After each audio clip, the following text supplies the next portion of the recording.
पुण्यामधल्या पावसाचे अपडेट्स घेऊयात। पुणे शहर आणि आजूबाजूच्या परिसरामध्ये गेल्या तासाभरापासून जोरदार पावसाला सुरुवात झाली आहे। खडकवासला धरणामधून सध्या 2,500 क्युसेक वेगाने पाण्याचा विसर्ग सुरू आहे। शहराच्या मध्यवर्ती भागामध्ये असलेल्या डेक्कन परिसरामधला भिडे पूल आणि नदीपात्रामधील सर्व रस्ते यामुळे सध्या पाण्याखाली गेलेले आहेत। मिकी घई आपल्याला अपडेट्स देतात। आमचे प्रतिनिधी मिकी।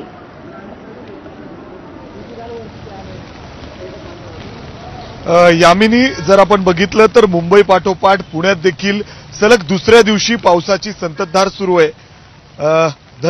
खडकवासला धरण असेल, धरण क्षेत्रामध्ये मुसळधार पाऊस सुरू आहे आणि त्यामुळे चारही धरणं खडकवासला, पानशेत, वरसगाव आणि टेमघर हे आता जवळपास 100% भरत आलेली आहेत आणि त्यामुळे खडकवासला धरणातून सध्या 25,000 क्युसेक्स वेगाने पाण्याचा विसर्ग हा मुठा नदीच्या पात्रात सुरू आहे।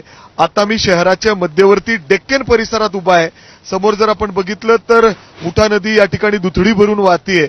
अक्षरशः जे नदीलगत रस्ते आहेत ते संपूर्ण पाण्याखाली गेलेले आहेत। बाबा भिडे पूल असेल ते देखील पाण्याखाली गेलेले आहेत।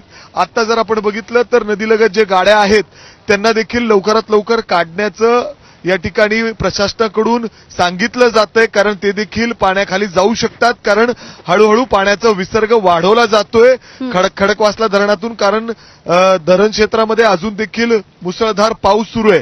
जर आपण इथं बघितलं तर संपूर्ण बाबा भिडे पूल सध्या वाहतुकीसाठी बंद करण्यात आलेला आहे, कारण पाण्याखाली गेलेला आहे बाबा भिडे पूल। आणि पलीकडच्या बाजूला जर आपण बघितलं तर महानगरपालिकेची गाडी या ठिकाणी येऊन अनाउन्समेंट करते, आवाहन करते लोकांना की कुणीही नदीच्या जवळ आणण्याचा प्रयत्न करू नये।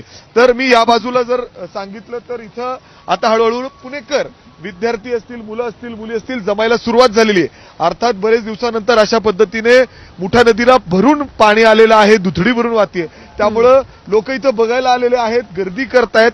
मात्र त्याचवेळी पोलीस आणि महानगरपालिका प्रशासन या ठिकाणी सज्ज आहे, कुणीही नदीच्या जवळ जाण्याचा प्रयत्न करू नये। त्यामुळे एकूणच हा प्रवाह बघितला तर कोणीही इथे जाण्याचा धाडस करू नये असंच आवाहन केलं जात आहे। धन्यवाद माहितीसाठी।